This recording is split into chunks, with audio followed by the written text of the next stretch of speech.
I often get the question how I take care of my long hair, especially when traveling. And honestly, I don't have a very complicated routine. I think you will be very surprised by how simple it actually is. But it actually took me a surprising long while to get to this routine and find the products that I use now.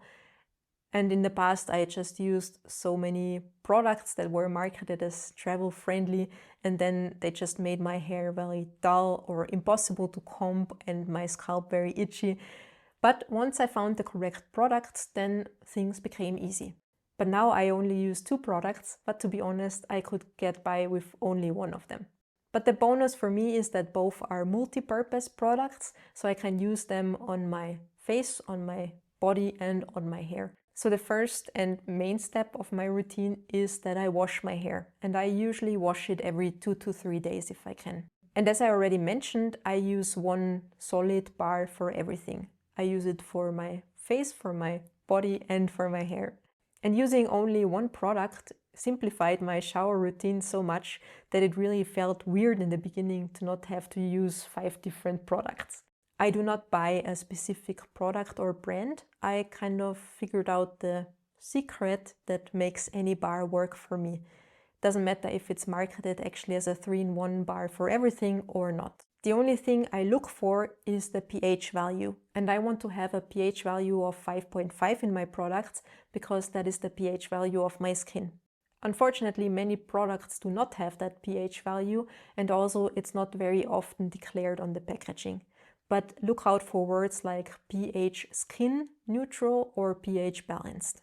And by the way, it does not have to be a bar. Sometimes I also use fluid products as long as they have the correct pH value.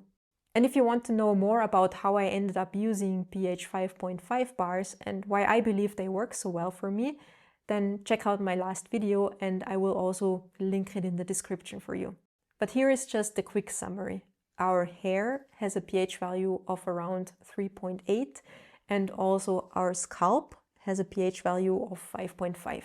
So if we use products with the wrong pH value, then it opens the cuticles and the hair looks dull and frizzy and is not easy to comb anymore. I read in a study that I also mentioned in my last video that only 38% of the shampoos we can buy in a drugstore have the correct pH value. But can you guess how we can fix our hair after we use the shampoo with the wrong pH value? You use a conditioner to reset the pH value. So that means that 62% of the shampoos that we usually buy in a store leaves our hair looking awful and in need of a conditioner. What a nice way to sell more products that would not be necessary in the first place, isn't it? So since about 5 months, I only buy and use products that have a pH value of 5.5. Doesn't matter if it was a bar or a fluid, and it worked very, very well for my long hair. Actually, I do not need any additional conditioner or hair care product anymore. Only from washing it, my hair is shiny and easy to comb, and also my scalp makes no problem.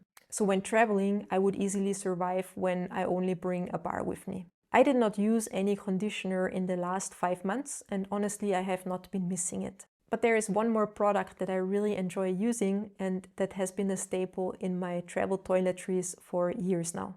So I use a dry oil. I'm not 100% sure why they call those things dry oil. I read somewhere that they absorb faster into your skin, but they are multi-purpose oils and I can use them on my body, on my face if I want, but also on my hair. It's also great for the cuticles on my finger, and I especially like using it in the winter months. There are 2 hair oils that work very well for my hair and my skin. The first one is from Cattier. I really like the smell and it's very affordable, but unfortunately I could not find it anywhere anymore for the last few months. So I hope they did not discontinue it. The second one is from NYX. I use the floral one. In the beginning, I did not like the smell, but now it grew on me and I really enjoy using it. The NYX one, unfortunately, is a little bit more pricey, but a bottle of 50 milliliter usually lasts me half a year, so I think it's okay.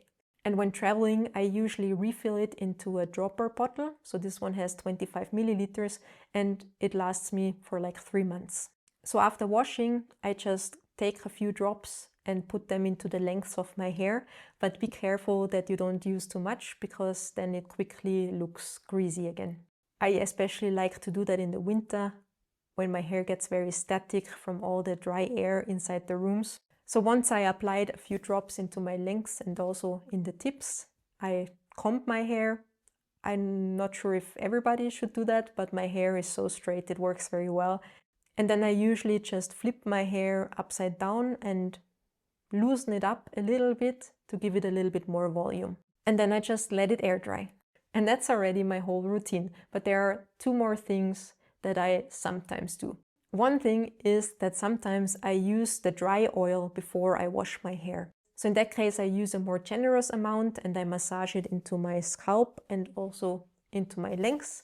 Then it looks very greasy and I just leave it there overnight or for a few hours and then I wash it out. And that helps me a lot in the winter to give a little bit more softness to my hair. And talking about softness, that brings me to number 2. When traveling, we often come in touch with things that also affect our hair and the pH value of our hair. So things like the UV light or the salt water or the pool water, all those things can make our hair feel not as nice. So in that case, a sour rinse often helps to reset the pH value of the hair. And fortunately, this is actually very travel friendly because you can use a few different products to do this. So I have used several products successfully in the past. The first one is just beer.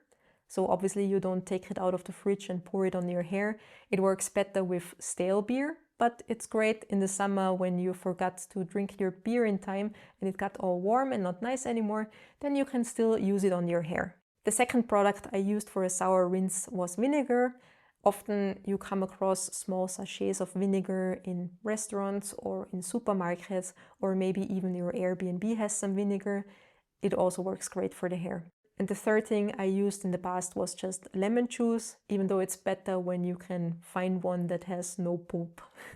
So I use one of those 3 products. I mix it with some lukewarm water. I rinse it on the length of my hair and just let it sit a little bit and then just rinse it out. And sometimes the smell is a little bit strong, but it usually goes away once the hair is dry. I not really regularly cut my ends. It's really needed again, and I usually do that myself when I return back to Austria. I use no other styling products.